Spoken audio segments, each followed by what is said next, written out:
If you were born 15,000 years ago, your chances of surviving to age 25 were less than 30%. And the reason wasn't just wild animals. It was everything. The water you drank, the food you ate, the shelter you slept in. Even the act of being born itself was a deadly gamble that most people lost.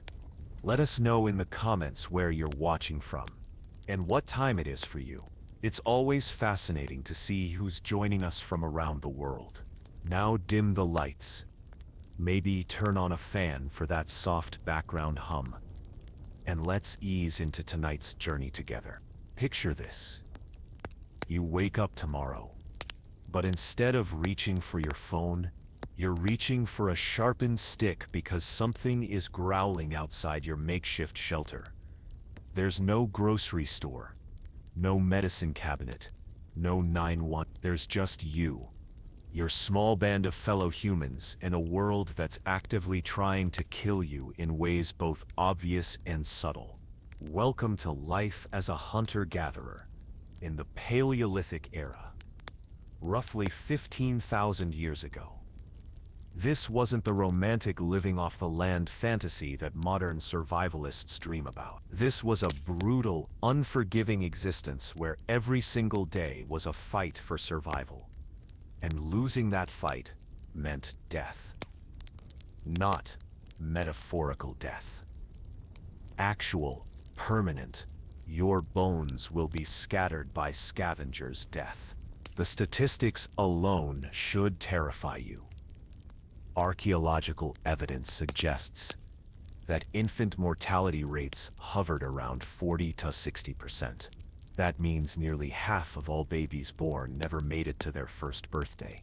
Of those who survived infancy, many died before reaching adulthood. Disease, starvation, accidents, exposure, predation. The list of ways to die was long and creative.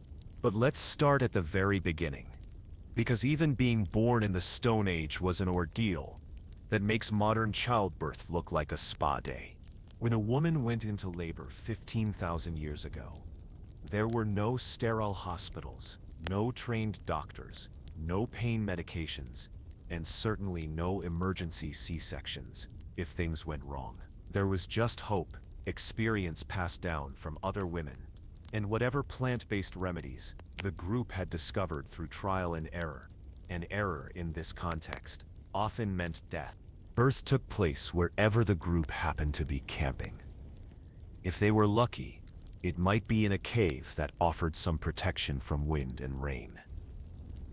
More often, it was in a temporary shelter made of branches, animal hides, and whatever other materials could be scrounged together. The delivery room was the same place where the family cooked, slept, and stored their few possessions.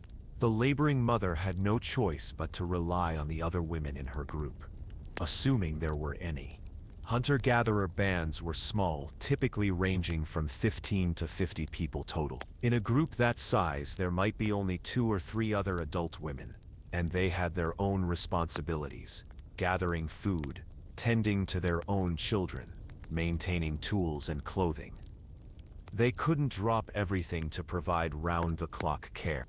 Pain relief came in the form of chewing on leather strips, gripping wooden sticks until they splintered, or consuming whatever plants the group believed might help. Some of these remedies actually worked.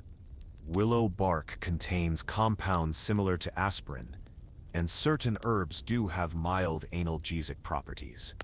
But many were useless or even harmful. Trial and error was the only way to discover what worked, and the errors were paid for with lives. Complications during birth were often fatal for both mother and child. Breech presentations, prolonged labor, excessive bleeding, infections. Any of these could spell doom. Without antibiotics, surgical instruments, or even a basic understanding of hygiene, what modern medicine considers routine complications became death sentences. If both mother and child survived the birth itself, they faced immediate new challenges. The newborn needed to establish breastfeeding quickly, But malnutrition in the mother often meant inadequate milk production. Without formula as a backup, a baby who couldn't nurse successfully would simply starve. There were no bottles, no alternative feeding methods, no wet nurses available on demand. Keeping the baby warm was another constant struggle. Newborns can't regulate their own body temperature, and hypothermia was a real threat. Animal furs provided some insulation, but they were heavy, often dirty, and needed for other purposes. The group couldn't afford to dedicate their best materials to one helpless infant, when those same materials might mean the difference between life and death for the entire band. Then there was the question of mobility. Hunter-gatherer groups didn't stay in one place for long. Food sources were scattered and seasonal, water sources could dry up, and dangers both natural and human forced frequent moves. A woman who had just given birth was expected to be ready to travel within days or weeks. There was no extended maternity leave, no time to recover fully, no luxury of staying put until the baby was stronger. Carrying a newborn while traveling miles on foot through rough terrain was exhausting and dangerous.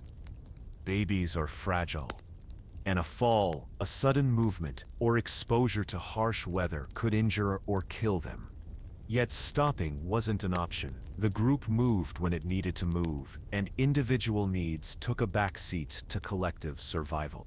Assuming the baby survived the first few weeks, the challenges only multiplied. Infectious diseases ran rampant in small, close-knit groups, where hygiene was minimal and immunity was low. A cold that might be a minor inconvenience today could kill a Stone Age infant. Respiratory infections, gastrointestinal illnesses, skin conditions, any of these could prove fatal without modern medical intervention. Accidents were another constant threat. Curious toddlers didn't have baby-proofed homes to explore. They had campsites filled with sharp tools, open fires, steep cliffs, poisonous plants, and dangerous animals. A moment of inattention from a parent who was busy gathering food or crafting tools could result in tragedy. There were no emergency rooms to rush to, no poison control centers to call, no paramedics standing by. Malnutrition was endemic among children. Food was scarce and unpredictable, and what little was available often went to the adults first. Not out of cruelty, but out of necessity. Adults were the ones who could hunt, gather, and protect the group. A starving adult meant everyone was more likely to die. Children got what was left over, if anything was left over. The psychological toll on parents was immense. Imagine loving a child desperately, while knowing that their chances of survival were slim. Every cough, every fever, every accident was potentially fatal. Parents couldn't afford to become too attached, because loss was more likely than not. This emotional distance wasn't callousness. It was a survival mechanism. Child rearing was also a community effort by necessity. With everyone focused on basic survival, individual parents couldn't provide constant supervision. Children learned early to fend for themselves and contribute to the group's survival. A 5-year-old was expected to help gather berries, fetch water, and watch for danger. There was no childhood as we understand it today. Just a brief transition from helpless infant to working member of the group. Education consisted of whatever knowledge could be passed down through observation and mimicry. There were no schools, no books, no formal teaching methods. Children learned by watching adults and trying to copy their behaviors. Mistakes in this learning process weren't just embarrassing, they could be deadly. A child who misidentified a poisonous plant as food could kill themselves and potentially others who trusted their judgment. The few children who made it through their early years faced a world that demanded constant vigilance. Every shadow could hide a predator. Every water source could be contaminated. Every plant could be poisonous. They learned to sleep lightly, to distrust strangers, to read the signs of changing weather and shifting animal behavior. Their senses were sharper than ours, Their reflexes faster, their tolerance for discomfort higher. They had to be, because their lives depended on it.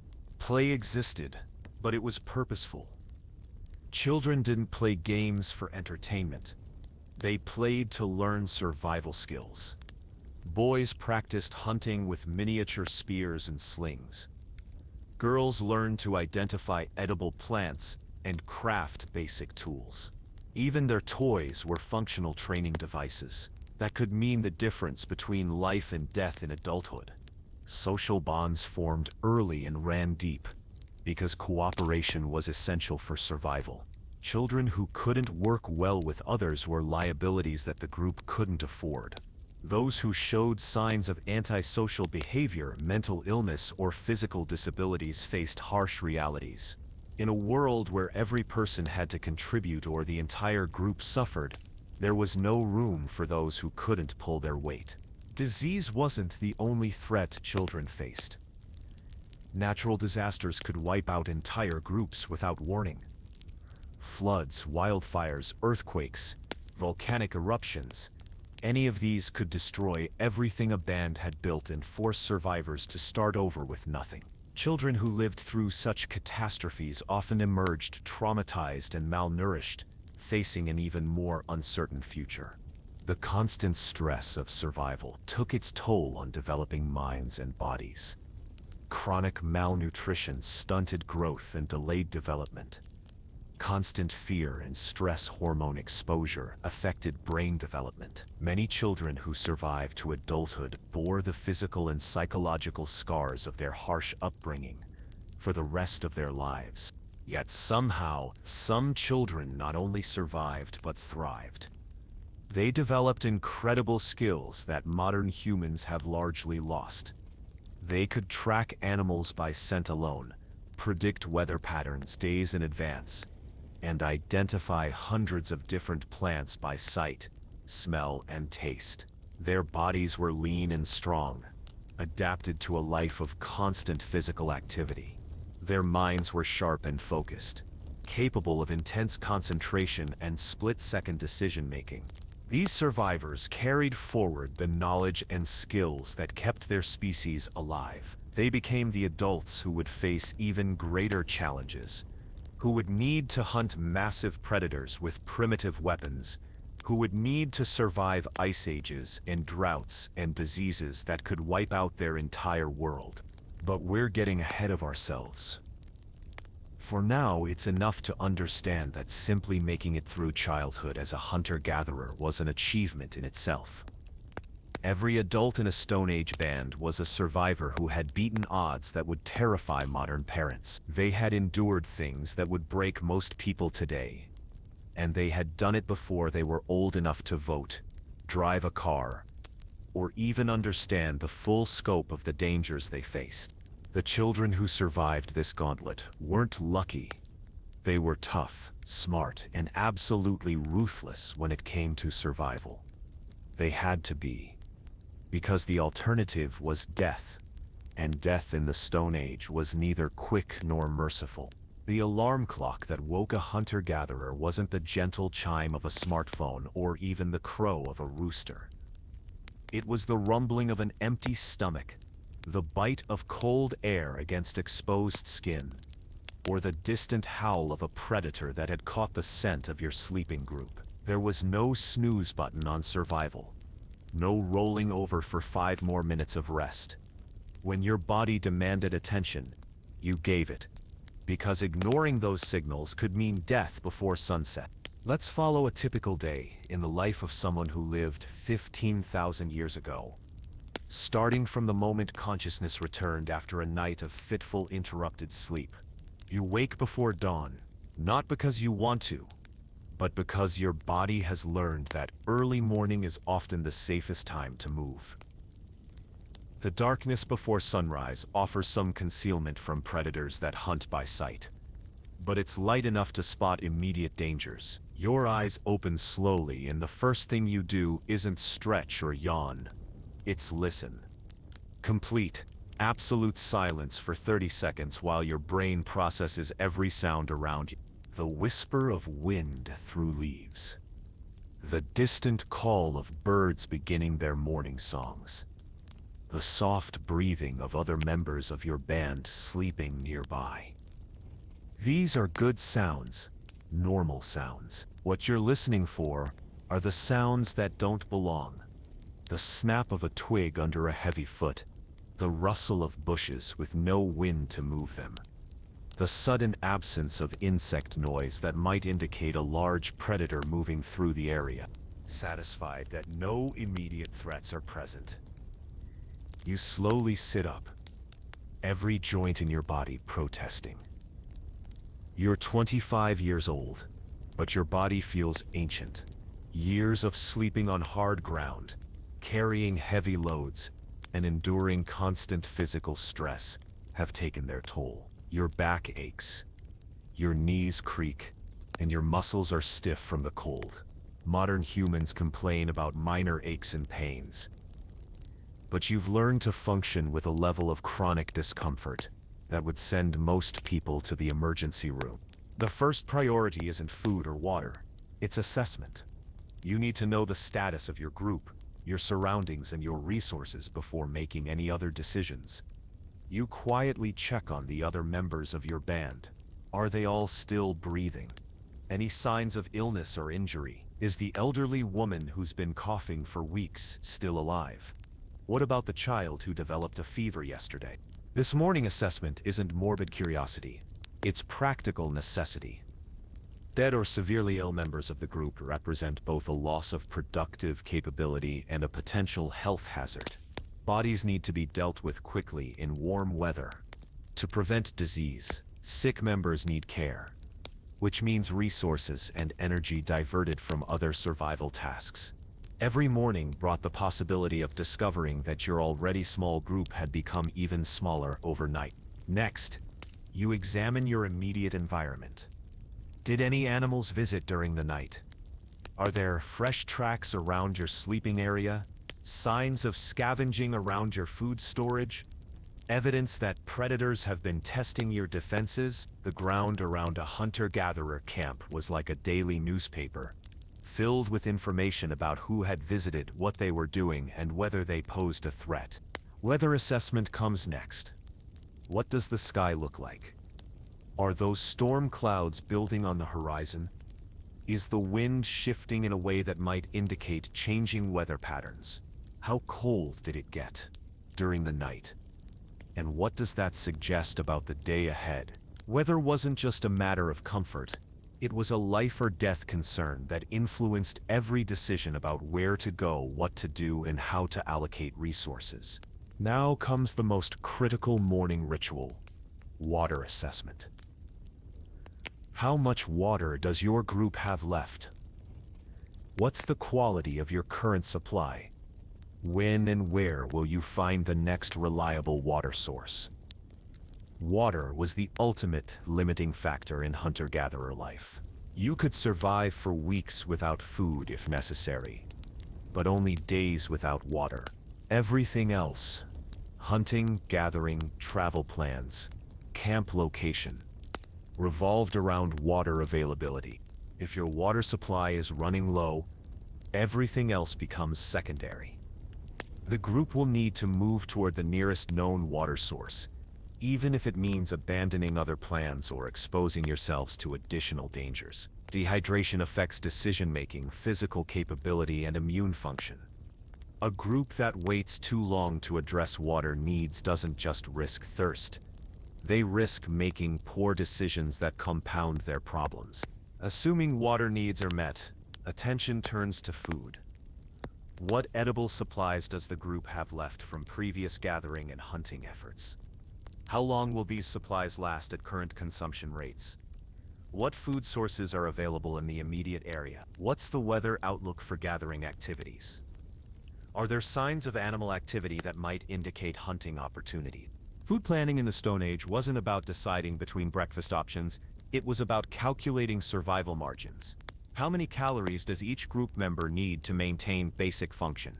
How many calories are likely to be available from different activities? What's the energy cost versus potential energy gain for various food gathering strategies? These calculations were done instinctively, based on years of experience and a deep understanding of the local environment. The decision about what to do with the day depended on a complex matrix of factors. If food supplies were adequate and water was available, the group might focus on tool maintenance, clothing repair, or strategic planning. If resources were low, all available energy would be directed toward immediate survival needs. If weather was threatening, shelter improvement might take priority over everything else. Let's assume this is a day when food gathering takes priority. The group splits up based on individual capabilities and current needs. The strongest and most experienced hunters head out to track game. Others focus on gathering plant foods, roots, nuts, and other edible materials. The very young, very old, or injured remain at the camp to maintain the site and perform essential tasks that don't require extensive travel. Gathering plant food sounds peaceful and simple, but it was actually one of the most dangerous and complex activities in hunter-gatherer life. Every plant, berry, root, and fungus had to be correctly identified before consumption. The difference between a nutritious meal and a deadly poison often came down to subtle variations in leaf shape, berry color, or growing location that required expert knowledge to distinguish. The knowledge required was staggering. A competent gatherer needed to identify hundreds of different plant species, understand their seasonal availability, know the best harvesting techniques, and recognize signs of contamination or disease. They needed to understand which parts of each plant were edible, which were toxic, and which required special preparation to be safe. This knowledge was acquired over years of careful observation and was literally life or death information. Gathering also required extensive travel over difficult terrain. Edible plants didn't grow conveniently close to camp. Gatherers might walk 10-15 miles in a single day, covering rocky hills, dense forests, marshy areas, and other challenging landscapes. They climbed trees to reach nuts and fruits, waded through streams to collect water plants, and crawled through thorny underbrush to reach valuable root vegetables. The physical demands were intense. Gatherers carried heavy baskets or animal skin containers that could weigh 50 pounds or more when full. They spent hours bent over, digging roots with primitive tools. They reached into thorny bushes that left their arms covered in scratches. They worked in all weather conditions, because hunger didn't wait for perfect days. Meanwhile, the hunters faced their own set of challenges. Tracking animals required skills that modern humans can barely comprehend. Hunters could identify animal species, age, sex, health status, and behavior patterns from tiny traces. A disturbed pebble, a bent blade of grass, a faint scent carried on the wind. They could determine how long ago an animal had passed, which direction it was traveling, and whether it was alone or part of a group. But tracking was only the beginning. Once prey was located, hunters needed to get close enough for a kill using primitive weapons. Spears, clubs, and basic projectiles required hunters to approach within striking distance of animals that were faster, stronger, and often better armed than humans. A wounded animal was incredibly dangerous, capable of killing or seriously injuring hunters with horns, claws, or sheer body weight. Hunting success rates were discouragingly low. Even experienced hunters failed far more often than they succeeded. Most hunting expeditions returned empty-handed, having spent enormous amounts of energy for no caloric gain. When hunts did succeed, the rewards were significant. A single large animal could feed the entire group for days, but the failures were costly in terms of energy expenditure and opportunity cost. The constant calculation of energy input versus energy output dominated every decision. Was it worth chasing that rabbit for another mile? Or should the hunter conserve energy for other opportunities? Should gatherers spend time traveling to a distant patch of berries, or focus on less productive but closer options.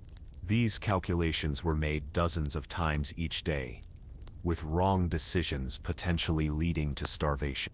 Weather added another layer of complexity to every activity. Rain made hunting nearly impossible as it washed away scent trails and made projectile weapons unreliable. It also made gathering treacherous as wet rocks and muddy slopes increased the risk of falls and injuries. But rain also created opportunities. It drove small animals out of hiding and made certain plants easier to locate and harvest. Heat was equally challenging. High temperatures increased water needs dramatically, while also making physical exertion more dangerous.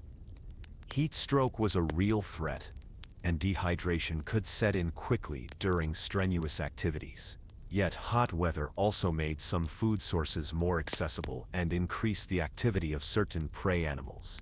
Cold presented its own problems. Hypothermia was a constant threat, and cold weather required more calories to maintain body temperature. Food sources were limited during cold seasons, and the energy cost of staying warm competed with other survival needs. Hands and feet became numb, affecting dexterity and mobility. Tools became harder to use effectively, and small injuries took longer to heal. As the day progressed, group members gradually returned to camp, hopefully carrying food, water, or other essential materials. The success or failure of these expeditions determined whether the day had been a step toward continued survival or a step closer to disaster. On good days, everyone contributed something useful, and the group's position improved slightly. On bad days, energy was expended with little to show for it, bringing the group closer to the edge of sustainability. Evening brought its own set of challenges. Food needed to be prepared and distributed fairly. Tools required maintenance and repair. Injuries sustained during the day needed treatment with whatever materials were available. Security arrangements had to be made for the night ahead. Stories and information were shared to help everyone learn from the day's experiences. The distribution of food was a delicate social and practical challenge. Who ate first? How much did each person get? What was saved for tomorrow versus consumed immediately? These decisions affected not just individual nutrition but group morale and cohesion. Unfair distribution could lead to conflicts that threatened group survival. But equal distribution might not make biological sense if some members had greater caloric needs or contributed more to group success. As darkness fell, the group faced the nightly challenge of security. Someone needed to stay awake to watch for predators and other threats. This guard duty was exhausting, but essential. The person on watch needed to stay alert for hours in the dark, identifying and responding to potential dangers while others slept. Falling asleep on guard duty could get everyone killed. Sleep itself was a luxury that came with constant interruption. Every unusual sound triggered wakefulness. Changes in temperature, shifts in wind direction, or the movements of other group members could disturb rest. Deep restorative sleep was rare, and chronic sleep deprivation was yet another factor that made survival more difficult. The daily cycle of a hunter-gatherer was relentless.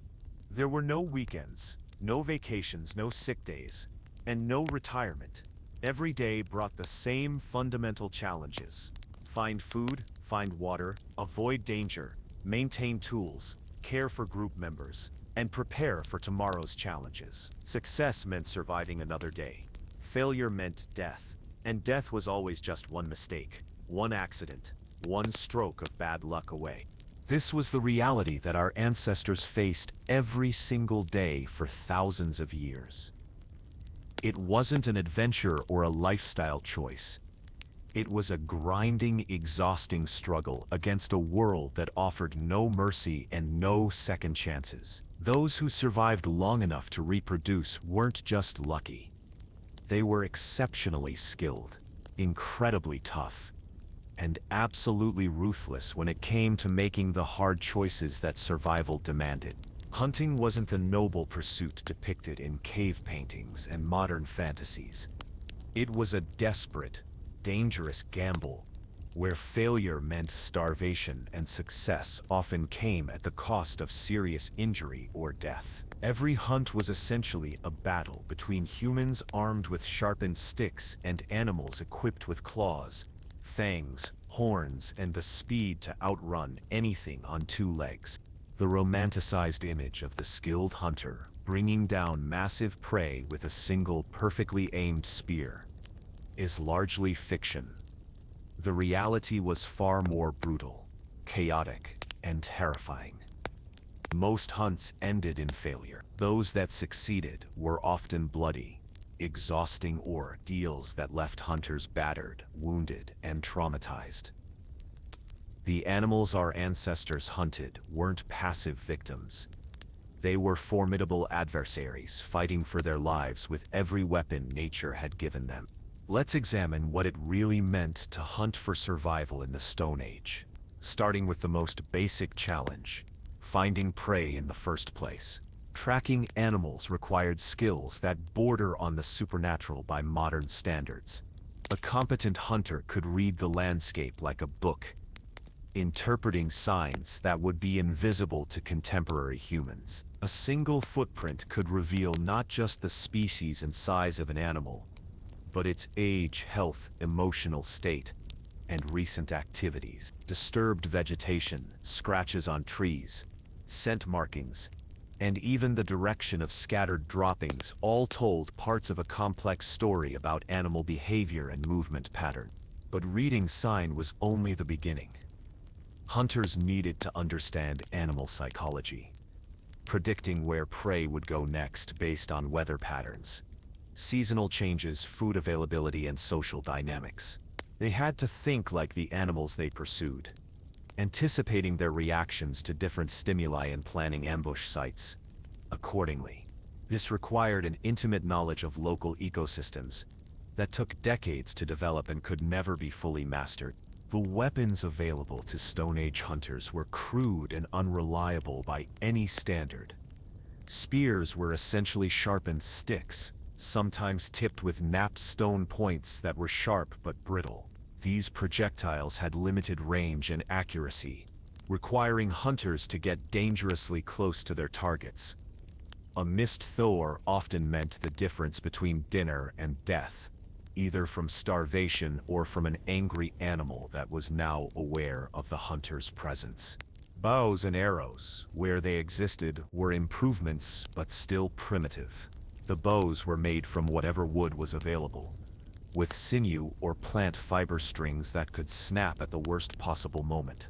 Arrows were painstakingly crafted, each one representing hours of work that could be lost with a single missed shot. The effective range was limited, accuracy was poor by modern standards, and the stopping power was often insufficient to bring down large prey quickly. The most successful hunting strategies relied on group coordination and environmental manipulation, rather than individual weapon skills.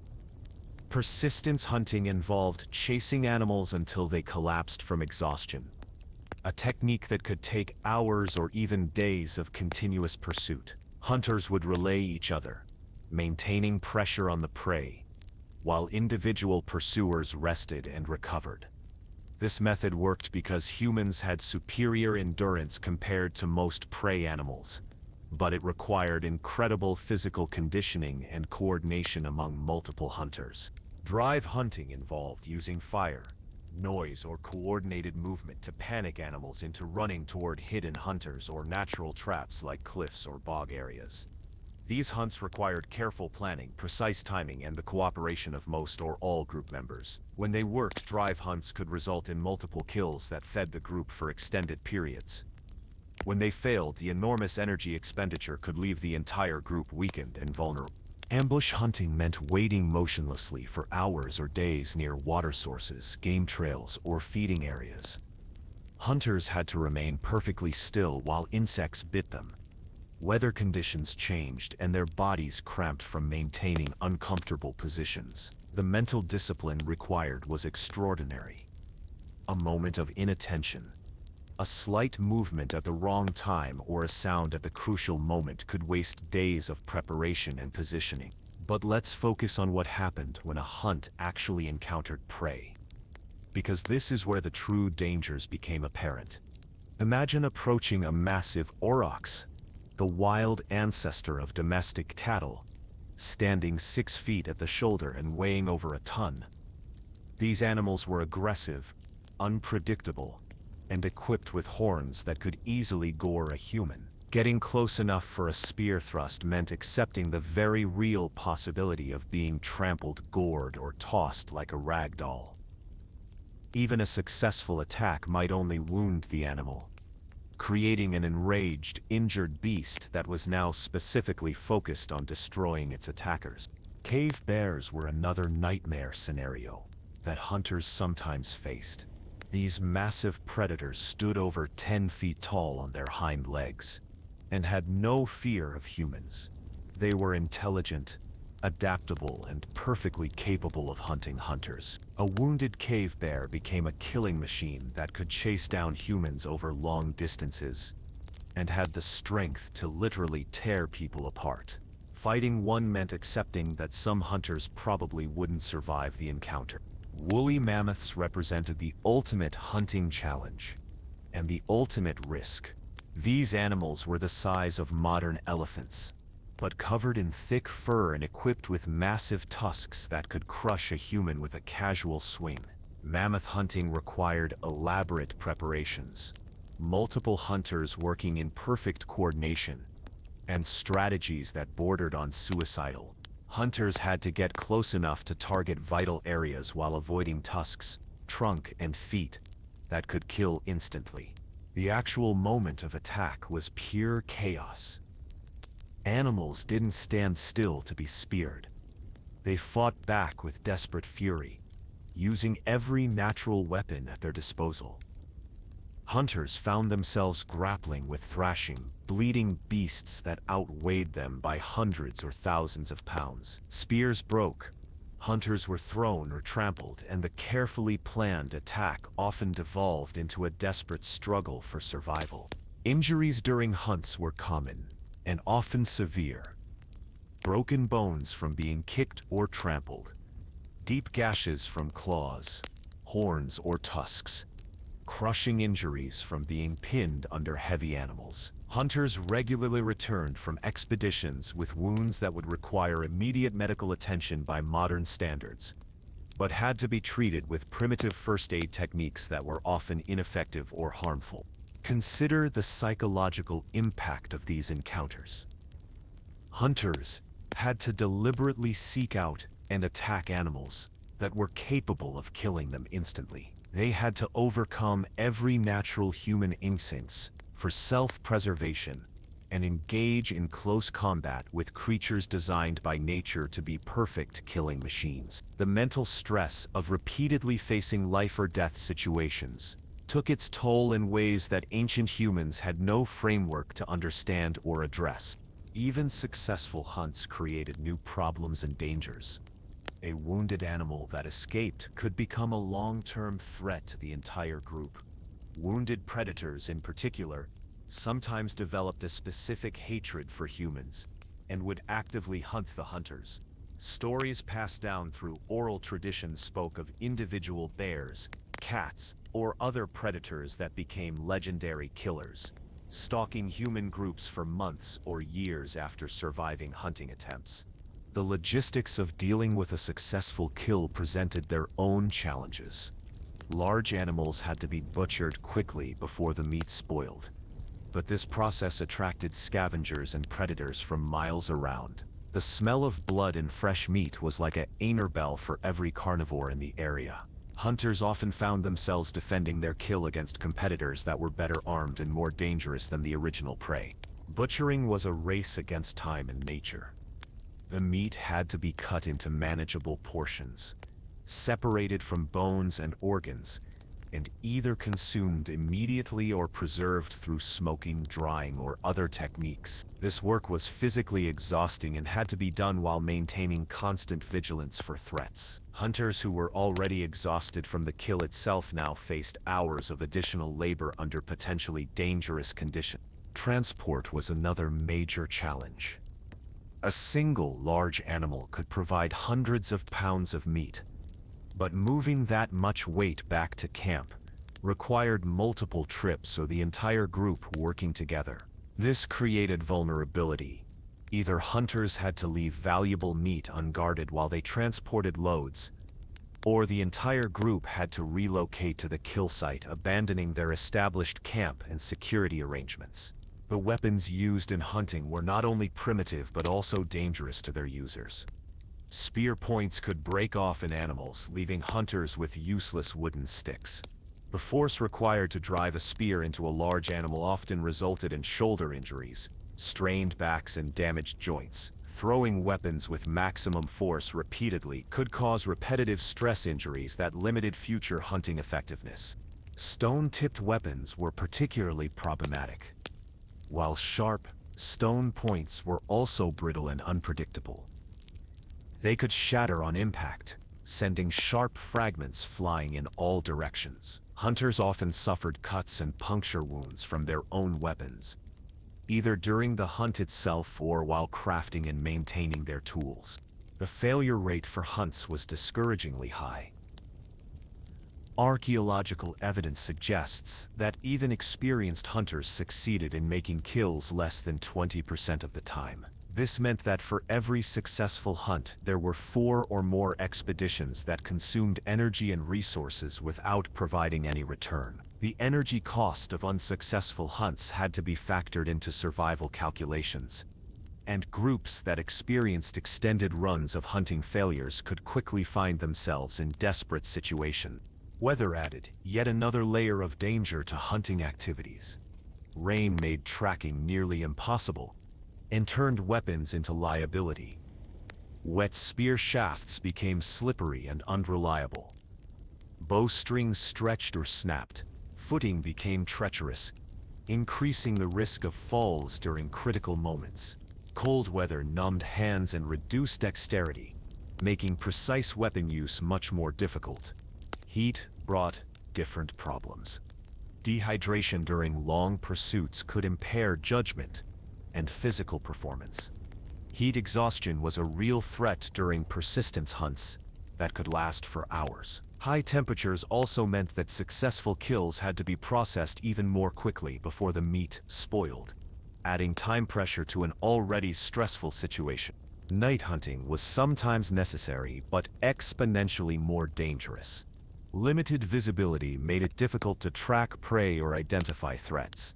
The sounds of nocturnal predators added psychological stress to an already challenging situation. Hunters could easily become disoriented in the dark, losing their way back to camp or walking into dangerous terrain. The risk of accidents increased dramatically when working with sharp weapons in low-light conditions. Seasonal changes affected hunting strategies and success rates dramatically. Winter hunting required dealing with snow, ice, and extreme cold that made tracking both easier and more dangerous. Animal behavior changed with the seasons, requiring hunters to constantly adapt their strategies and techniques. Food scarcity during certain times of year increased the pressure to succeed while simultaneously making success more difficult to achieve.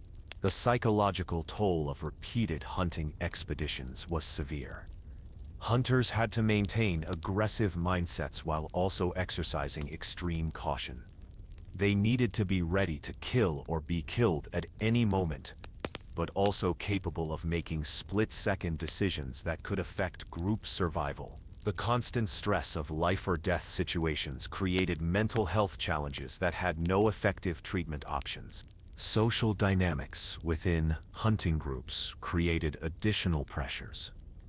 Competition for status and resources could lead to dangerous risk-taking as hunters tried to prove their worth. Personality conflicts had to be set aside during hunts where cooperation was essential for survival. Leadership decisions about when to continue pursuing dangerous prey or when to retreat could split groups and create lasting resentments. Training new hunters was particularly hazardous. Inexperienced hunters made mistakes that could get everyone killed. They might move at the wrong time, make noise at crucial moments, or panic when faced with dangerous animals. Yet without training, the group's hunting capability would disappear as older hunters aged or died. The process of passing down hunting skills was itself a life-threatening activity that had to be balanced against immediate survival needs. The weapons and techniques that proved successful against one type of prey might be completely ineffective against others. Hunters had to master multiple skill sets and be prepared to adapt their methods based on available prey, environmental conditions, and group capabilities. This required a level of expertise that took decades to develop and could never be considered complete. Perhaps most importantly, hunting required hunters to regularly override their natural survival instincts. Every successful hunter had to develop the ability to charge directly toward creatures that were trying to kill them. They had to ignore pain, fear, and exhaustion while making life or death decisions under extreme pressure. This psychological conditioning created individuals who were incredibly tough and focused, but also potentially damaged in ways that affected their ability to function in other aspects of group life. The reality of Stone Age hunting was that it was less a skill than a form of controlled desperation. Hunters weren't noble warriors engaged in an honorable pursuit. They were desperate people trying to kill dangerous animals before those animals killed them. Success required not just courage and skill, but also a willingness to accept terrible risks in exchange for uncertain rewards. It was this combination of desperation and determination that allowed our ancestors to survive, but at a cost that few modern humans could comprehend or accept. Getting sick in the Stone Age wasn't an inconvenience that required a day off work and some over-the-counter medication. It was a potential death sentence that could kill you slowly, painfully, and without any hope of effective treatment. Every cough, fever, cut, or unusual pain carried the possibility of becoming a fatal condition, and the primitive medical knowledge available to hunter-gatherers was more likely to make things worse than better. Modern humans take for granted the miraculous effectiveness of contemporary medicine. Antibiotics can cure infections that would have been universally fatal 15,000 years ago. Surgical procedures that seem routine today would have been impossible without anesthesia, sterile conditions, and advanced medical knowledge. Even basic first aid techniques rely on materials and understanding that simply didn't exist in the Paleolithic era. Let's examine what it meant to face illness and injury when the only medical care available came from trial and error folk remedies, superstition, and desperate improvisation. The most immediate threat came from infections. Every cut, scrape, or puncture wound was a potential entry point for bacteria that could kill within days or weeks. There were no antibiotics, no antiseptics, no understanding of germ theory or sterile technique. Wounds were cleaned with whatever water was available, often contaminated, and covered with whatever materials could be found, usually animal skins or plant matter that carried their own bacterial loads. A simple cut from a stone tool could develop into a raging infection that killed a healthy adult within a week. The progression was predictable and terrifying.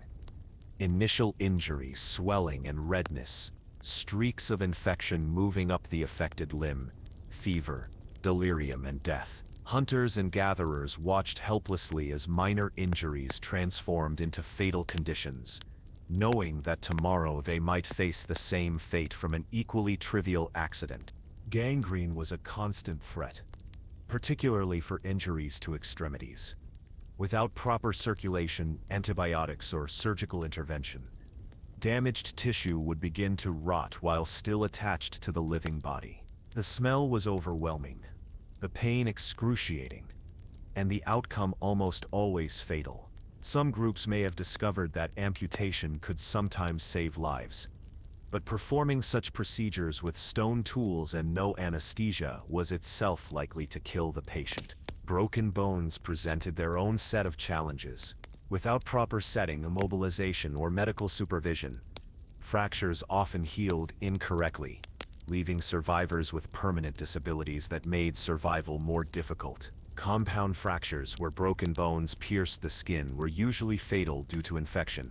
Even simple breaks could become life-threatening if they prevented individuals from contributing to group survival activities. Internal injuries were essentially untreatable and almost always fatal. A blow to the head, chest, or abdomen during hunting or fighting could cause bleeding or organ damage that couldn't be diagnosed, much less treated.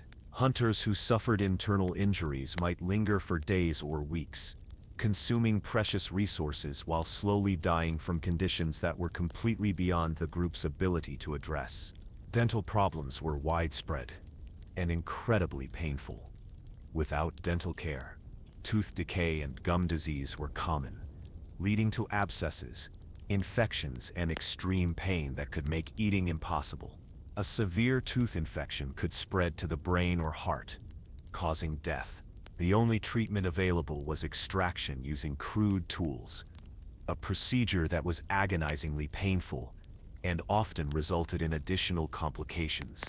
Childbirth complications that we discussed earlier were just one category of reproductive health issues that plagued Stone Age populations. Sexually transmitted diseases, reproductive tract infections, and complications from pregnancies were all potentially fatal conditions that had no effective treatments. Women faced additional health risks throughout their reproductive years, with many dying from preventable complications that modern medicine handles routinely.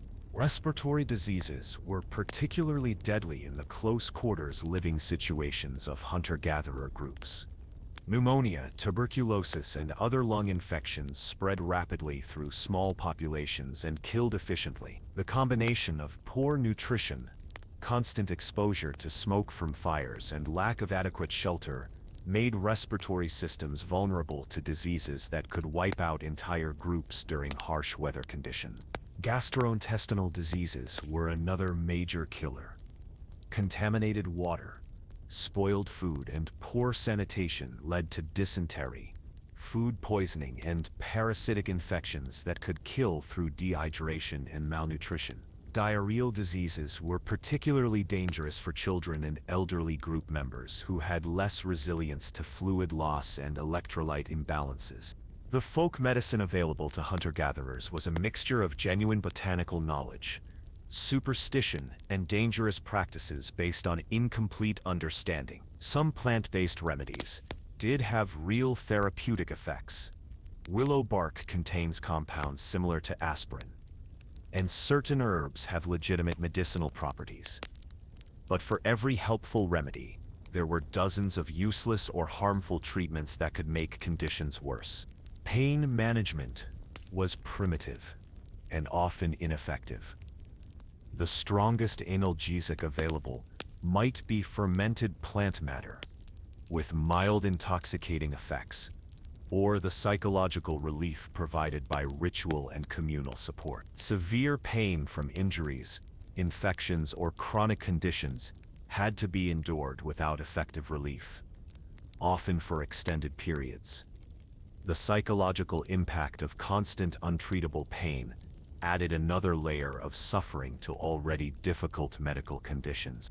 Surgical procedures, when attempted at all, were brutal affairs conducted without anesthesia, antiseptics, or proper tools.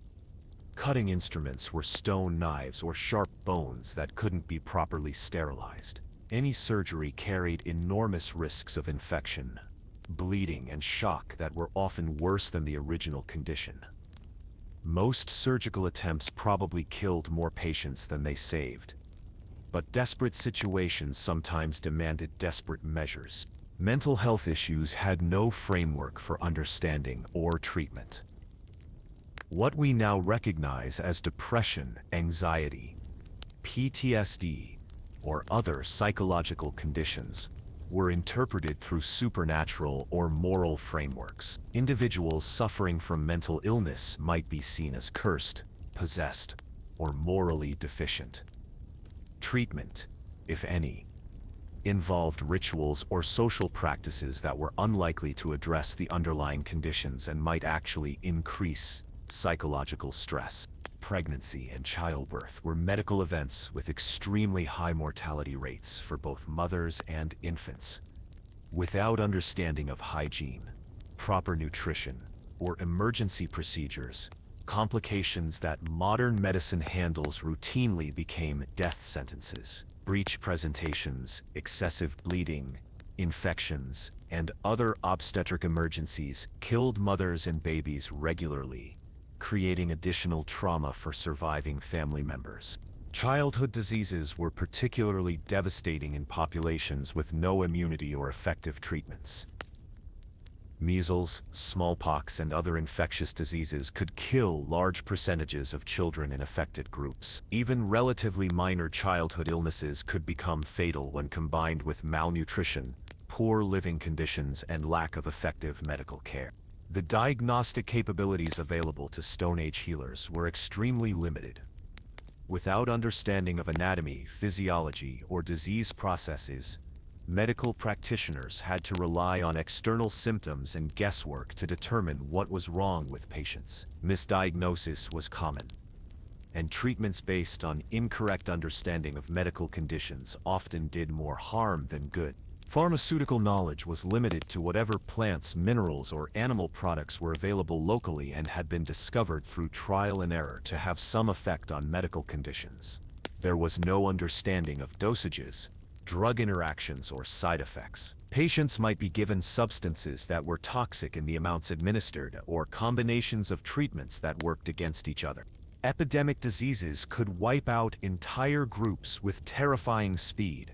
When infectious diseases spread through small, isolated populations with no immunity, mortality rates could approach groups that encountered new pathogens through contact with other populations or changing environmental conditions faced potential extinction from diseases that swept through their members faster than effective treatments could be discovered or implemented.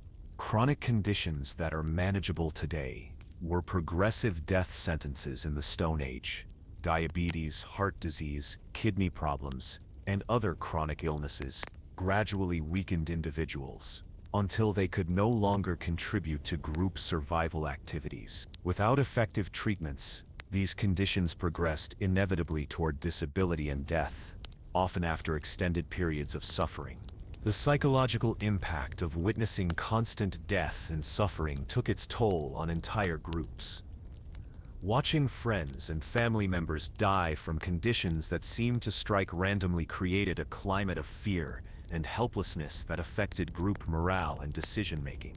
The knowledge that any injury or illness could be fatal influenced every aspect of daily life, creating constant underlying stress that affected physical and mental health. Malnutrition weakened immune systems and made individuals more susceptible to diseases that well-nourished people might survive. The cyclical relationship between poor nutrition and increased disease susceptibility created downward spirals where sick individuals couldn't contribute to food gathering, making the entire group more vulnerable to both starvation and illness. Seasonal patterns affected disease prevalence and severity. Winter conditions increased respiratory diseases and cold-related injuries. Summer heat created conditions for food poisoning and dehydration. Seasonal changes in food availability affected nutritional status and disease resistance. Groups had to anticipate and prepare for predictable health challenges, while also dealing with unexpected medical crises. The lack of written medical knowledge meant that effective treatments discovered by one group couldn't be easily shared with others. Medical knowledge was passed down through oral tradition, which was susceptible to changes, misremembering, and loss when knowledgeable individuals died. Effective treatments might be forgotten or corrupted over time, while harmful practices could persist for generations. Age-related health decline began much earlier and progressed more rapidly than in modern populations. arthritis, joint problems, and other degenerative conditions developed in individuals who were still young by contemporary standards, without effective treatments for age-related health issues. Older group members often became burdens that the group couldn't afford to support, creating difficult decisions about resource allocation and care priorities. The cumulative effect of primitive medical care was that every individual lived with the knowledge that they were probably going to die young and possibly in great pain. This awareness affected decision-making, relationships, and social structures in ways that modern humans struggle to understand. The constant proximity of death created both fatalism and desperate determination to survive that influenced every aspect of hunter-gatherer culture.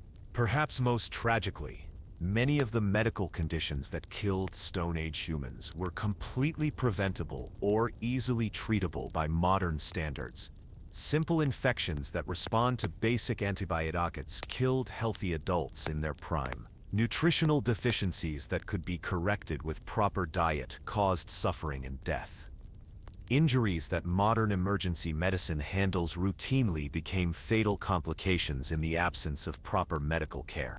The medical reality of Stone Age life was that the human body's remarkable ability to heal and survive was constantly tested against a world full of threats that contemporary medicine has largely eliminated. Those who lived to old age weren't just lucky, they were genetically robust, exceptionally careful, and blessed with the kind of constitution that could survive decades of medical challenges that would quickly kill most modern humans. Yet somehow, some individuals did survive into their 40s, 50s, and occasionally even 60s, carrying with them the accumulated medical knowledge of a lifetime spent dealing with injuries and illnesses. These survivors became the repositories of whatever medical wisdom the group possessed, their bodies living testaments to the possibility of enduring conditions that seemed unsurvivable. But for every elderly survivor, there were dozens of others who had fallen victim to the merciless medical realities of prehistoric life. Weather wasn't something Stone Age humans checked on an app before deciding what to wear. It was an omnipresent enemy that could kill them in dozens of different ways. From the slow death of hypothermia to the sudden violence of lightning strikes, every change in temperature, wind direction, or cloud formation could mean the difference between survival and death for a group that had no reliable shelter, no weather prediction systems, and no way to escape when conditions turned deadly. Modern humans experience weather as an inconvenience or a source of recreational planning. We adjust thermostats, change clothes, and modify our activities slightly based on conditions outside. For hunter-gatherers, weather was a life-or-death struggle that demanded constant vigilance, careful preparation, and the acceptance that sometimes, despite all precautions, the sky itself might kill you. Let's examine how different weather conditions and seasonal changes created survival challenges that tested human endurance to its absolute limits. Winter was the great killer, the seasonal apocalypse that claimed more lives than predators, disease, and accidents combined. When temperatures dropped below freezing for extended periods, everything about survival became exponentially more difficult. Food sources disappeared, water froze, shelter became inadequate, and the human body's ability to maintain core temperature was tested against physics and biology that didn't care about human survival. The clothing available to Stone Age humans was woefully inadequate for serious cold weather. Animal skins provided some insulation, but they were heavy, stiff when frozen, and often inadequately prepared. Fur-lined garments existed, but they were luxury items that required killing specific animals and processing hides with techniques that weren't always successful.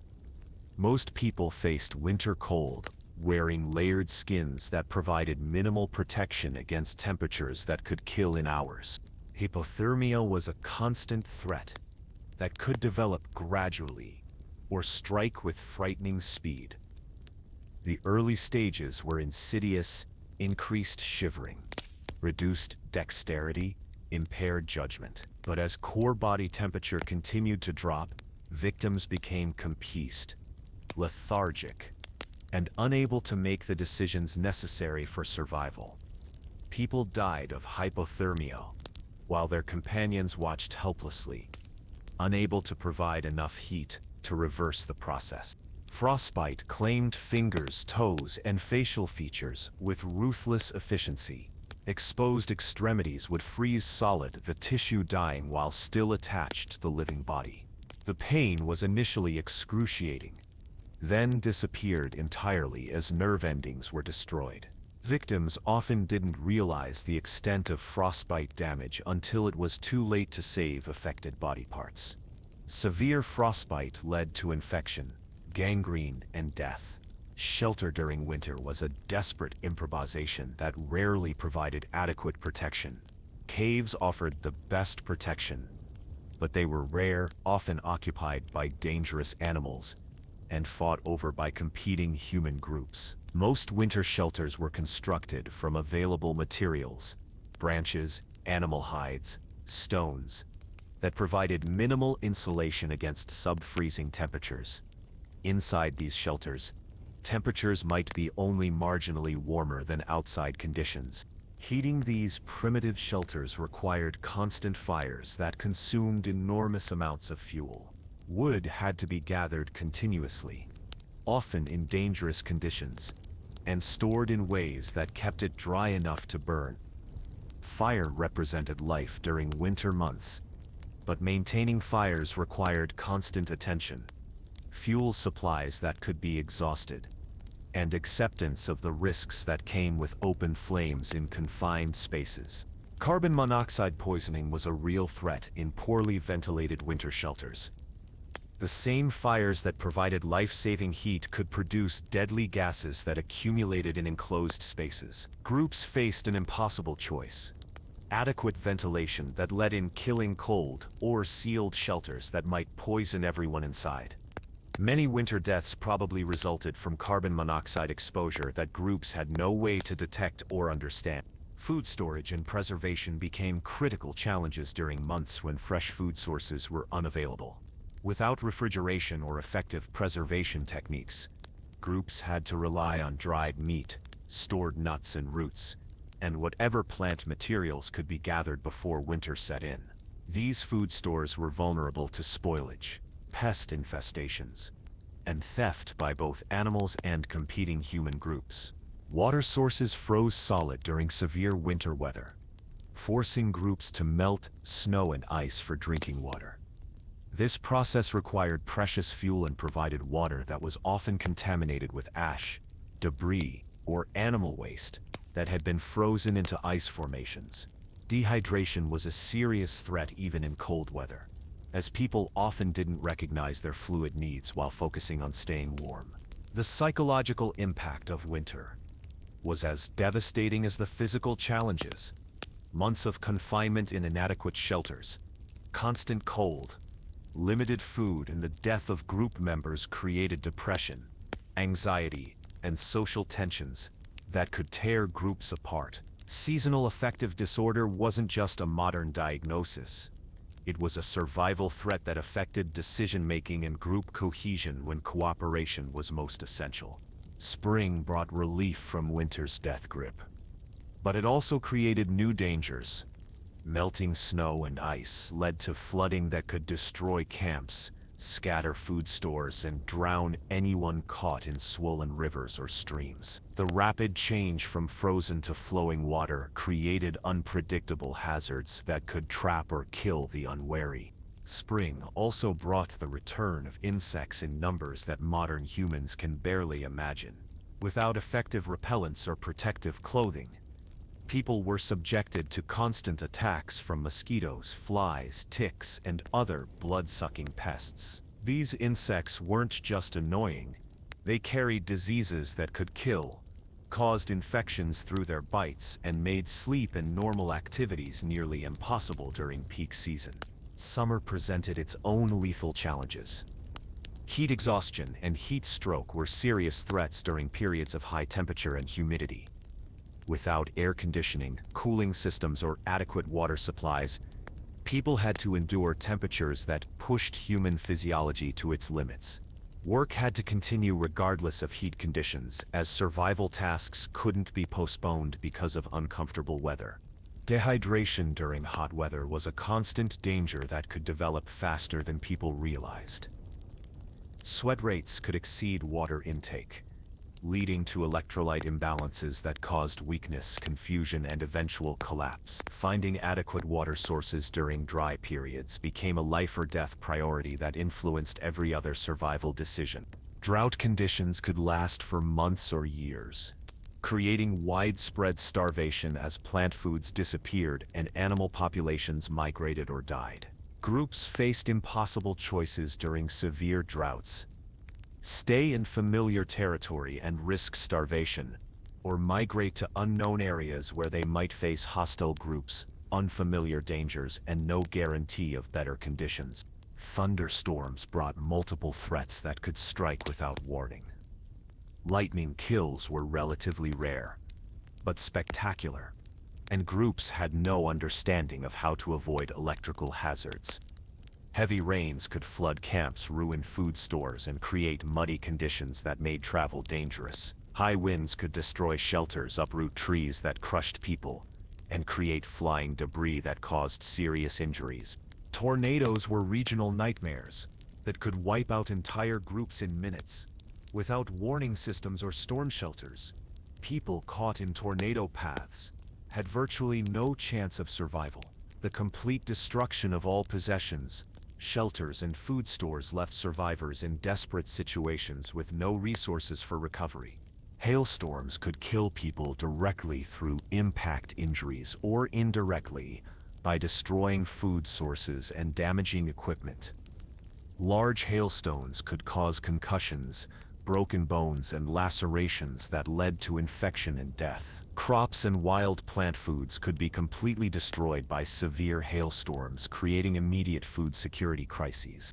Seasonal transitions required constant adaptation of survival strategies. The skills and resources needed for winter survival were completely different from those required for summer conditions. Groups had to anticipate seasonal changes and prepare accordingly. But weather patterns were unpredictable and could change rapidly without warning. Climate variations created long-term survival challenges that tested entire populations. Ice ages brought decades or centuries of harsh conditions that pushed human groups to the edge of extinction. Volcanic eruptions could create nuclear winter conditions that blocked sunlight and caused global cooling that lasted for years. These climate events killed far more people than the initial disasters themselves. Clothing and equipment had to be constantly adapted for changing weather conditions. Summer clothing that provided protection from sun and insects was inadequate for cold weather. Winter gear that provided essential insulation was unbearably hot during warm periods. Groups needed multiple sets of specialized equipment that required enormous investments of time and resources to create and maintain. Weather prediction was based on folklore, observation of natural signs, and accumulated experience that was often unreliable. People might recognize certain cloud formations or animal behaviors as indicators of changing weather, but they had no way to predict severe weather events or long-term climate patterns with any accuracy. Survival decisions had to be made based on incomplete information and best guesses. Shelter construction required different techniques and materials depending on expected weather conditions. Structures that provided adequate protection from rain were inadequate for snow loads.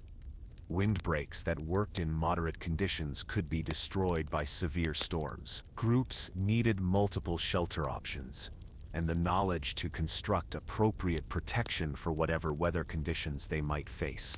Food gathering and hunting strategies had to account for weather limitations. High winds made projectile weapons unreliable. Rain eliminated scent trails that hunters depended on for tracking. Extreme temperatures made extended outdoor activities dangerous or impossible. Groups had to balance the need for food gathering against weather conditions that could kill anyone who ventured outside shelter. Fire management became critical during different weather conditions. Wind could spread fires out of control, threatening to destroy camps and forests. Rain could extinguish fires that were essential for survival. Snow and ice made fire-starting materials difficult to find and use. Groups needed fire management skills that worked in all weather conditions, using whatever materials were available.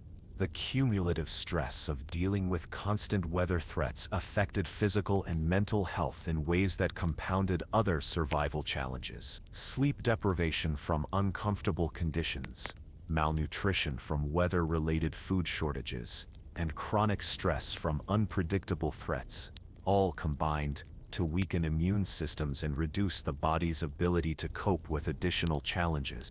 Weather-related accidents were common and often fatal. Falls on icy surfaces, injuries from weather-related shelter collapses, drowning in floodwaters, and exposure injuries all claimed lives regularly. Without emergency medical care, weather-related injuries that might be minor today became serious threats to survival. Regional weather patterns created different survival challenges in different geographic areas. Arctic conditions required completely different adaptation strategies than desert environments.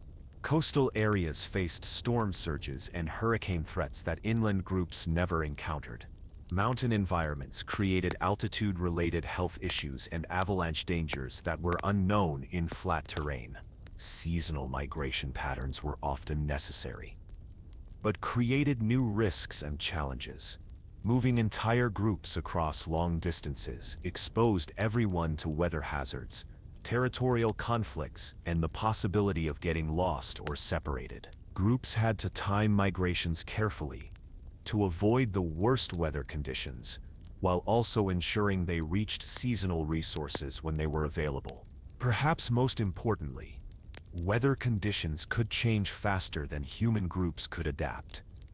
A sudden storm, unexpected freeze, or rapid warming could catch groups unprepared and create emergency situations that tested every survival skill they possessed. The constant threat of rapid weather changes meant that vigilance and preparation were never enough. Survival also required luck and the ability to improvise solutions under pressure. The weather wasn't just an environmental factor that influenced Stone Age life. It was an active enemy that killed efficiently and without mercy. Those who survived to reproduce had learned to read weather signs, prepare for seasonal challenges, and adapt quickly to changing conditions. But even the most weather-wise individuals could be caught off guard by the sudden violence of storms, the slow death of extended cold, or the killing heat of severe drought. Understanding weather was literally a matter of life and death, and those who understood it poorly didn't live long enough to pass their genes to the next generation. Living in a Stone Age hunter-gatherer group wasn't the harmonious, communal experience that modern romantics imagine. It was a pressure cooker of competing personalities, scarce resources, and life-or-death decisions where personal conflicts could literally mean the difference between group survival and total annihilation. When your entire world consists of 15 to 50 people, every relationship becomes magnified, every disagreement becomes potentially catastrophic, and every social misstep could result in exile, violence, or death. The social dynamics within these small groups were incredibly complex and constantly shifting. Unlike modern societies where people can choose their associates, avoid people they dislike, or move away from toxic situations, hunter-gatherers were trapped together by necessity. You couldn't quit your job, move to another city, or block someone on social media. You were stuck with the same people day after day, year after year, until death separated you. This forced intimacy created social pressures that would drive most modern humans to complete psychological breakdown. Hierarchy within hunter-gatherer groups was fluid but absolutely essential for survival. Someone had to make final decisions about when to move camp, where to hunt, how to distribute food, and how to respond to threats. But leadership wasn't established through elections, job interviews, or democratic processes. It emerged through demonstrations of competence, physical prowess, social manipulation, and sometimes pure intimidation. The strongest, smartest, or most charismatic individuals naturally rose to positions of influence, but maintaining that position required constant vigilance and political maneuvering. Leadership challenges were common and potentially violent. A young hunter who successfully brought down a large animal might begin to question why he should follow the decisions of an older leader whose hunting skills were declining. A woman who consistently found the best gathering spots might resent taking orders from someone whose judgment she no longer trusted. These challenges to authority couldn't be resolved through HR departments or legal system. They were settled through confrontation, negotiation, or violence that could split groups apart or result in serious injuries. The distribution of resources was perhaps the most contentious daily issue that groups faced. When food was scarce, who ate first? Who got the largest portions? What happened to individuals who couldn't contribute their fair share due to injury, illness, or age? These weren't abstract philosophical questions. They were immediate practical problems that demanded solutions with life or death consequences. Food distribution systems varied between groups, but they all created potential for conflict. Some groups prioritized the strongest contributors, ensuring that hunters and gatherers received adequate nutrition to maintain their productivity. Others emphasized caring for the weakest members, sharing resources equally regardless of contribution levels. Still others operated on complex social hierarchies, where status determined access to resources. Each system created different types of social tension and conflict. Competition for mates created another layer of social complexity that could tear groups apart. In small populations where genetic diversity was limited and suitable partners were scarce, romantic rivalries became intense and potentially violent. Men competed for access to fertile women through displays of hunting prowess, gift-giving, and sometimes direct confrontation.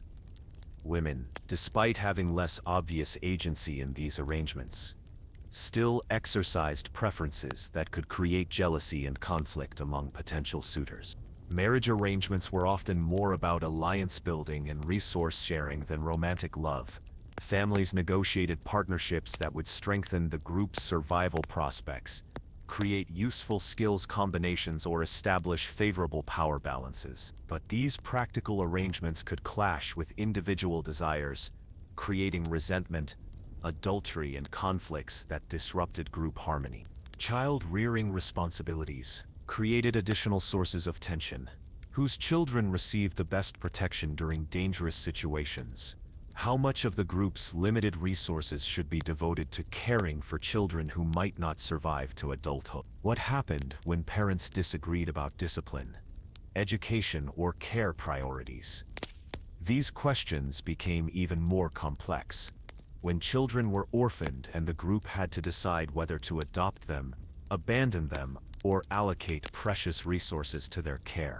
Accusations of laziness, selfishness, or incompetence were serious matters that could result in social ostracism or exile. In a world where everyone's survival depended on everyone else's contributions, individuals who were perceived as not pulling their weight faced increasing pressure and eventual removal from the group. But determining who was truly contributing fairly versus who was being unfairly criticized often became subjective judgments that reflected personal relationships and political alliances, rather than objective assessments. Theft within groups was a particularly serious crime that threatened the social fabric holding everyone together.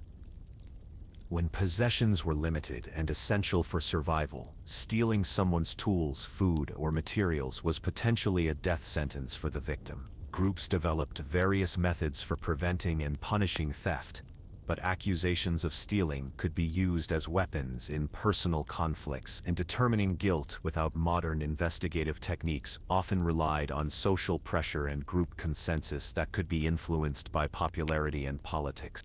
Knowledge hoarding was another form of social conflict that could have deadly consequences. Individuals who possessed critical survival information, the location of water sources, the identification of edible plants, the techniques for crafting essential tools, held tremendous power within groups. Some shared this knowledge freely, strengthening the group's overall capabilities. Others guarded their expertise jealously, using it as leverage for better treatment or higher status. When knowledge holders died without passing on their information, entire groups could lose critical survival capabilities. Personality conflicts that would be minor irritations in modern society became major survival threats in the confined world of hunter-gatherer groups. The person who talked too much, made too much noise, or had annoying habits couldn't be avoided or ignored. Their behavior could interfere with hunting, attract predators, or simply create so much tension that group cohesion broke down. Managing difficult personalities required social skills and patience that were often in short supply when everyone was stressed by survival pressures. Mental illness created particularly challenging social dynamics that groups struggled to understand and manage.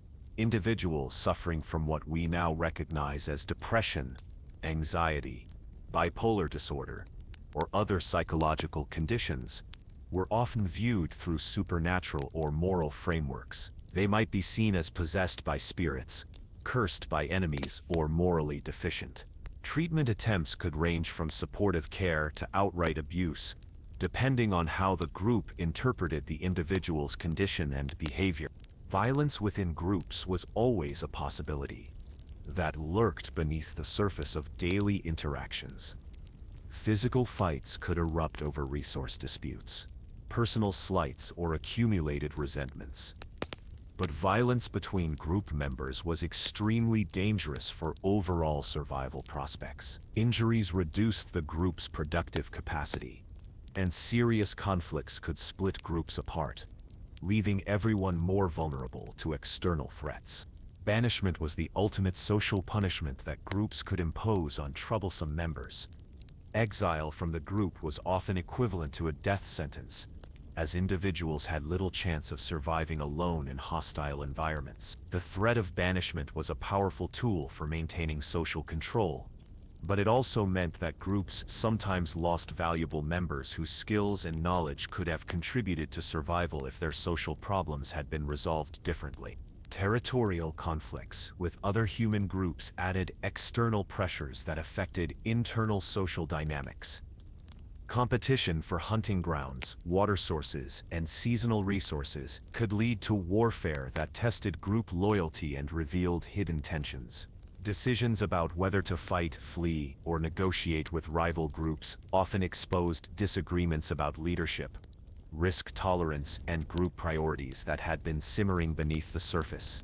Interactions with other groups also created opportunities for individuals to defect or switch allegiances. A person who was unhappy with their current group's leadership or social dynamics might attempt to join another group that offered better opportunities. These defections could be viewed as betrayal by the original group, leading to conflicts that extended beyond the individuals involved and created lasting hostilities between groups. Trade relationships with other groups created additional social complexities within hunter-gatherer bands. Who controlled valuable trade goods? How were trading decisions made? What happened when trade relationships benefited some group members more than others? These economic interactions could shift power balances within groups and create new sources of conflict and resentment. Cultural differences between groups that came into contact could create internal debates about traditions, practices, and beliefs. Exposure to different ways of organizing society, different survival techniques, or different spiritual practices could lead some group members to question established ways of doing things. These cultural conflicts could split groups between traditionalists and innovators, creating tensions that were difficult to resolve. Seasonal stress cycles affected social dynamics in predictable ways. During abundant summer months, social tensions might be relatively manageable, as resources were plentiful and survival pressures were reduced. But during harsh winter conditions or periods of scarcity, every social friction became magnified as stress levels increased and patience wore thin. Groups that functioned well during good times could fall apart completely when faced with severe challenges. Age-related social dynamics created ongoing tensions as older group members lost physical capabilities while younger members gained strength and skills.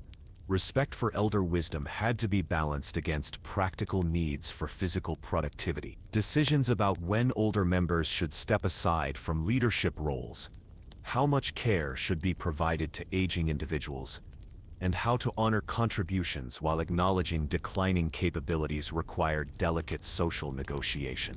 Gender roles and relationships created another layer of social complexity that varied between different groups and cultures. The division of labor between men and women, the allocation of decision-making authority, and the management of reproductive relationships all required social agreements that could become sources of conflict when circumstances changed or individuals challenged established patterns. Alliance formation within groups created subgroups and factions that could either strengthen overall cohesion or tear groups apart through internal competition. Family units, age groups, skill specializations, and personal friendships all created smaller networks within the larger Rogers that could either support collective survival or become sources of division and conflict. Communication problems in groups where everyone spoke the same language might seem unlikely, but cultural misunderstandings, personal interpretations of events, and different communication styles could create conflicts that spiraled out of control. Without written records or formal dispute resolution mechanisms, arguments often relied on group consensus and social pressure to resolve, which could be influenced by popularity, politics, and personal relationships rather than facts or fairness. Ritual and spiritual practices provided both sources of group cohesion and potential division. Shared ceremonies, beliefs, and traditions could strengthen social bonds and provide frameworks for resolving conflicts. But disagreements about spiritual matters, interpretations of omens or dreams, or the proper performance of rituals could create deep divisions that affected every aspect of group life.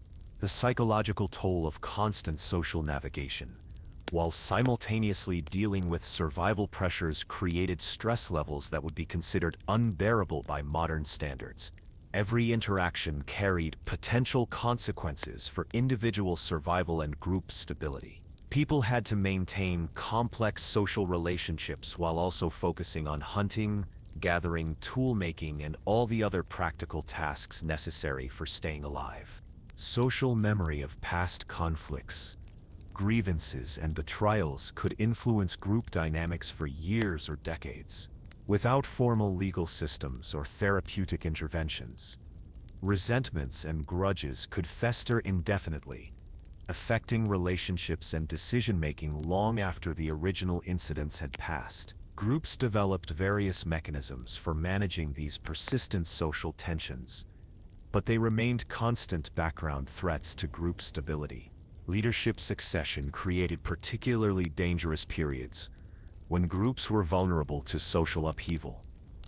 When established leaders died, became incapacitated, or lost credibility, the process of establishing new leadership could involve conflicts that split groups apart or resulted in violence. These transition periods often coincided with external threats or resource challenges that made internal stability even more critical for survival. The development of social intelligence and political skills became as important for individual survival as hunting ability or plant knowledge. People who could navigate complex social relationships, mediate conflicts, and maintain useful alliances were more likely to survive and reproduce than those who possessed only technical survival skills. This created evolutionary pressure for sophisticated social capabilities that influenced human development in ways that are still visible in modern population. Perhaps most importantly, the social dynamics of hunter-gatherer groups created the foundation for all subsequent human social organizations. The patterns of cooperation, competition, leadership, and conflict resolution that emerged from these small survival-focused groups became the templates for larger societies, civilizations, and modern social institutions. Understanding these ancient social dynamics provides insight into persistent patterns of human behavior that continue to influence contemporary social relationships and political structures. The social world of Stone Age hunter-gatherers was simultaneously more intimate and more dangerous than anything most modern humans experience. Every relationship was intensified by shared survival pressures. Every conflict carried potentially fatal consequences, and every social decision had to balance individual needs against group survival requirements. Those who successfully navigated these complex social waters didn't just survive. They developed the social intelligence and political skills that became fundamental human capabilities. Death in the Stone Age wasn't a distant possibility that people prepared for through insurance policies and retirement planning. It was an immediate, omnipresent reality that could arrive without warning in countless forms. Every morning brought the possibility that this would be the day when luck ran out, when a single mistake proved fatal, or when the accumulated stress of survival finally overwhelmed the human body's remarkable but limited ability to endure. The average lifespan of a Stone Age human was brutally short by modern standards. Most estimates suggest that people who survived childhood could expect to live into their 30s or early 40s, if they were exceptionally lucky. But these numbers tell only part of the story, because they don't capture the constant proximity of death that shaped every aspect of daily life. Death wasn't something that happened to other people or in distant hospitals. It was a neighbor that lived in every shadow, lurked behind every decision, and reminded everyone constantly that survival was temporary and fragile. Let's examine the most common ways that Stone Age humans died, and what those final moments were like for people who had spent their entire lives fighting to stay alive. Starvation was perhaps the most feared death, because it was slow, inevitable once it began, and affected entire groups simultaneously. When food sources failed due to drought, seasonal changes, or ecological disasters, groups faced the gradual weakening that preceded death by malnutrition. The process was predictable and horrible. First came constant hunger that gnawed at concentration and energy levels. Then came the body's systematic shutdown as it began consuming muscle mass and vital organs to maintain basic functions. People dying of starvation didn't simply fade away peacefully. They experienced cramping, nausea, and digestive problems as their bodies struggled to process whatever marginal foods they could find. Their immune systems failed, making them vulnerable to infections that would have been minor inconveniences under normal circumstances. Their thinking became clouded and irrational, leading to poor decisions that accelerated the dying process. Towards the end, starvation victims often experienced hallucinations, extreme weakness, and organ failure that caused excruciating pain. The psychological impact of watching group members die of starvation was devastating for survivors. Parents watched their children waste away despite desperate efforts to find food.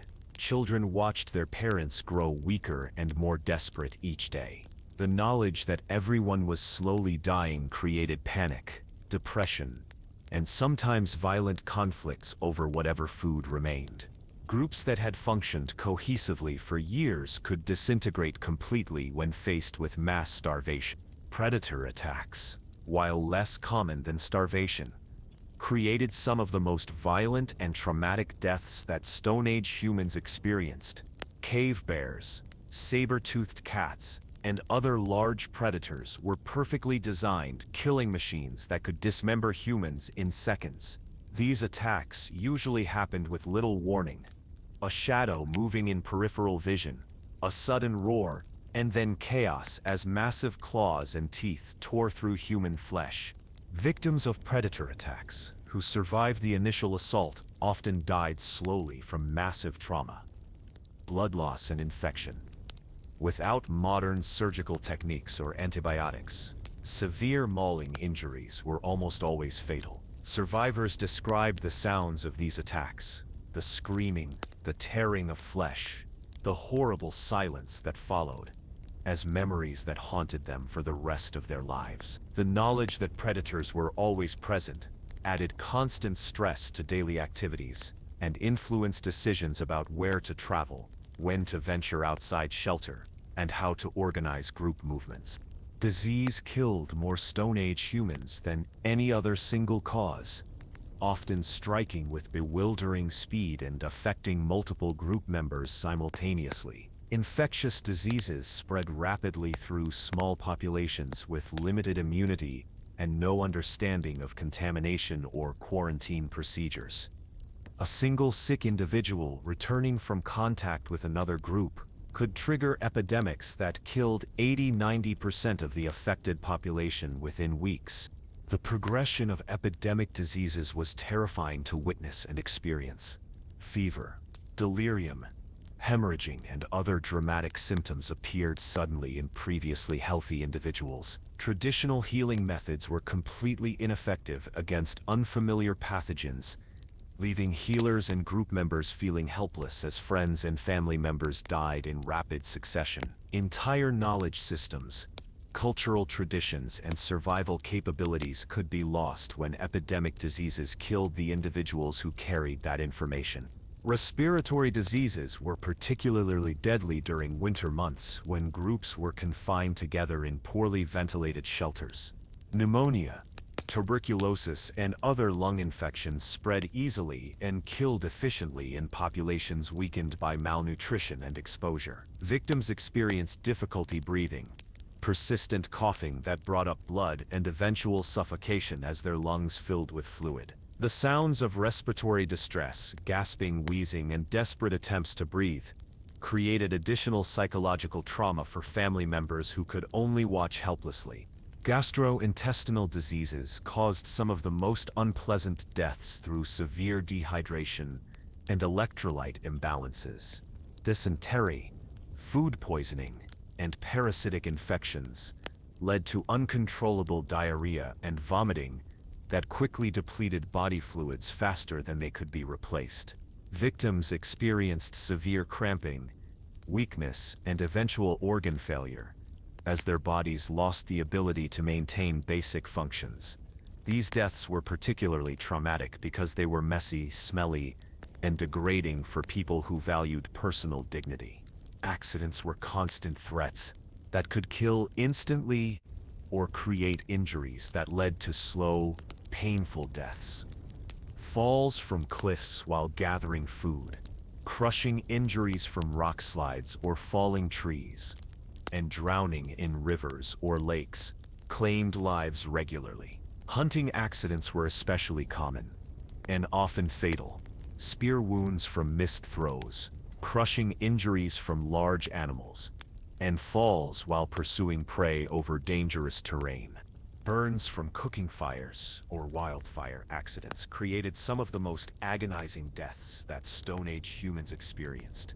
Severe burns were always fatal without modern medical treatment, but death could take days or weeks of excruciating pain. Burned skin became infected, body fluids were lost through damaged tissue, and victims often developed fevers and delirium before finally succumbing to their injuries. The sight and smell of severely burned individuals created lasting trauma for other group members. Violence between human groups added another category of sudden violent deaths that shaped Stone Age social dynamics. Warfare, raids, and territorial conflicts killed primarily young, healthy adults, who were the most valuable members of their groups. These deaths weren't just individual tragedies. They weakened entire populations and could trigger cycles of revenge that lasted for generations. Combat deaths were brutal and immediate. Stone Age weapons were designed to cause massive trauma through crushing, piercing, or cutting injuries that led to rapid blood loss and organ damage. Victims of violence often died slowly from their wounds, experiencing pain and trauma that couldn't be effectively treated. Survivors of violent conflicts carried psychological scars that affected their behavior and decision-making for the rest of their lives. Childbirth killed women regularly, creating orphaned children and disrupting family structures that were essential for survival. Complications during delivery could cause massive bleeding, infections, or obstructed labor that led to death for both mother and child. The loss of reproductive age women had serious consequences for group survival prospects, as these individuals were essential for both population replacement and many critical survival activities. The deaths of pregnant women were particularly tragic because they represented the loss of both current and future group members. Communities that lost multiple women to childbirth complications could face demographic collapse as their ability to replace population losses was compromised. The psychological impact on surviving family members was devastating, as they grieved not just for the immediate loss but also for the future that had been destroyed. Age-related decline created a category of anticipated but still difficult deaths, as older group members gradually lost their ability to contribute to survival activities. Arthritis, dental problems, reduced mobility, and cognitive decline made elderly individuals increasingly dependent on group support. The decision about how much care to provide aging members created moral and practical dilemmas that tested group resources and social bonds. Elderly deaths were often preceded by periods of increasing dependency that strained group resources. Older individuals might require assistance with basic activities, special foods that were easier to digest, and protection during travel or dangerous situations. Some groups developed systems for caring for aging members, while others practiced forms of abandonment or euthanasia when care became unsustainable. Mental illness led to deaths through suicide, dangerous behavior, or social isolation that made survival impossible. Individuals suffering from severe depression, psychosis, or other psychological conditions might engage in self-destructive behaviors that proved fatal. Others became so disruptive to group functioning that they were abandoned or driven away, which was usually equivalent to a death sentence.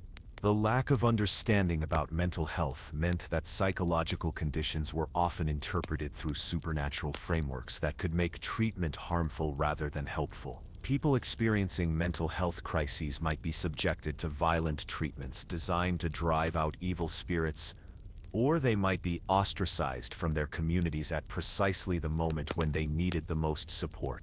Environmental disasters created mass casualty events that could wipe out entire groups simultaneously.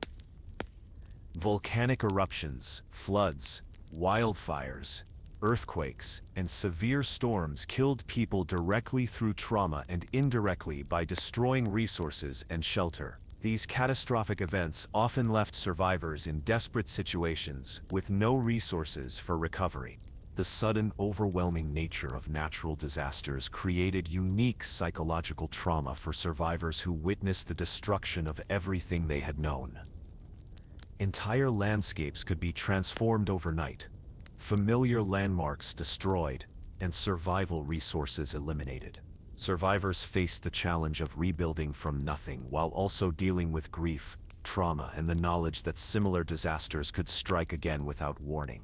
Poisoning deaths occurred when people consumed toxic plants, contaminated water, or spoiled food. Without chemical knowledge or testing methods, distinguishing between safe and dangerous substances required accumulated experience that was sometimes incomplete or incorrect. Poisoning victims often experienced seizures, organ failure, and other dramatic symptoms that created fear and confusion among group members who didn't understand what was happening. The fear of poisoning influenced food gathering and preparation practices in ways that sometimes reduced nutritional options.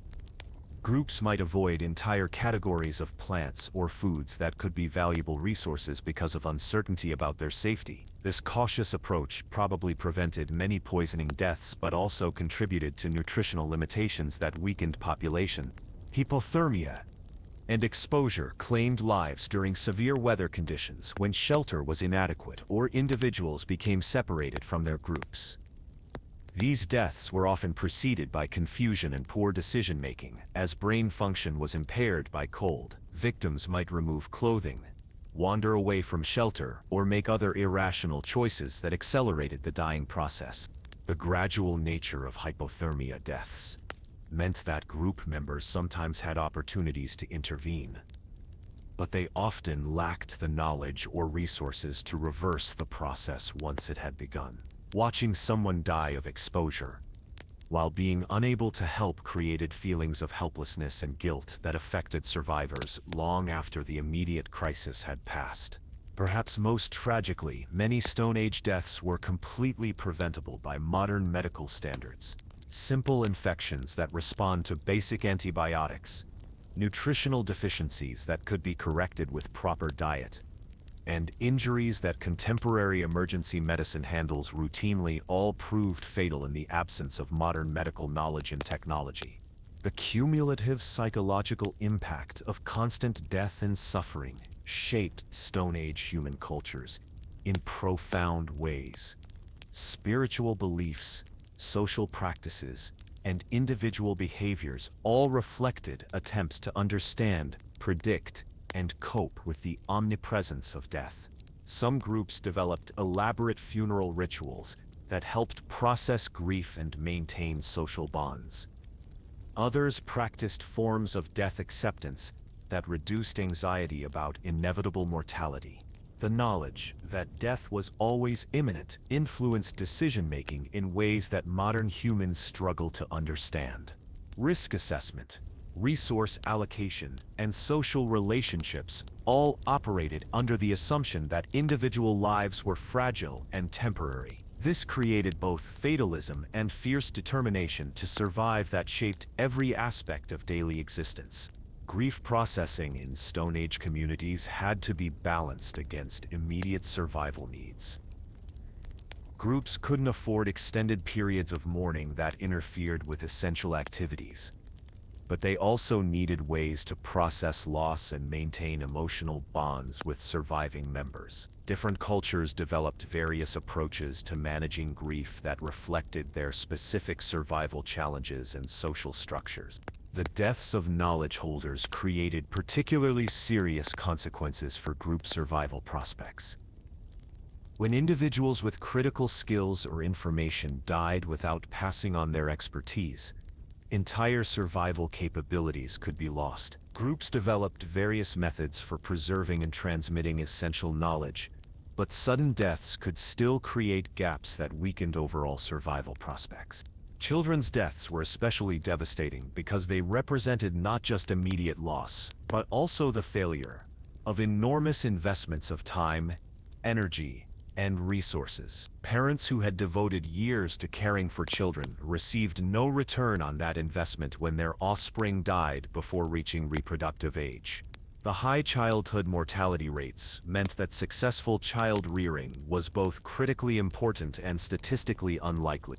The randomness of death in Stone Age societies created constant uncertainty that affected planning and decision-making. Groups couldn't predict which members would survive to contribute to future activities, which made long-term planning difficult and increased the importance of flexibility and adaptability in survival strategies. Social hierarchies and leadership structures had to account for the high probability that key individuals would die suddenly. Succession planning, knowledge transfer, and leadership development all operated under the assumption that current leaders might not survive to complete their roles or train replacements. Yet, despite the omnipresence of death and the apparent hopelessness of their situation, Stone Age humans continued to reproduce, innovate, and struggle for survival with remarkable persistence. They developed technologies, art, and social systems that laid the foundation for all subsequent human achievements. Their determination to continue living and creating in the face of overwhelming mortality represents one of the most inspiring aspects of human nature. The few individuals who survived to old age in Stone Age societies were living treasures who carried decades of accumulated knowledge and experience. These survivors had witnessed countless deaths, learned from infinite mistakes, and developed the wisdom that could only come from successful navigation of life-threatening challenges. Their survival wasn't just personal achievement, it was a victory for their entire species. Understanding Stone Age mortality patterns provides sobering perspective on modern human concerns and complaints. The routine anxieties of contemporary life pale in comparison to the daily life or death struggles that our ancestors faced for thousands of years. Their legacy isn't just genetic, it's the accumulated knowledge, skills, and determination that made human survival and eventual prosperity possible. In the end, Stone Age humans died young, violently, and often in great pain. But they also lived with intensity, purpose, and awareness that few modern humans can comprehend. Every day was a gift wrested from hostile forces. Every survival was a victory against overwhelming odds. And every child who reached adulthood represented triumph over statistical probability. Their deaths were tragic, but their lives were extraordinary demonstrations of human resilience, intelligence, and determination to survive against impossible odds.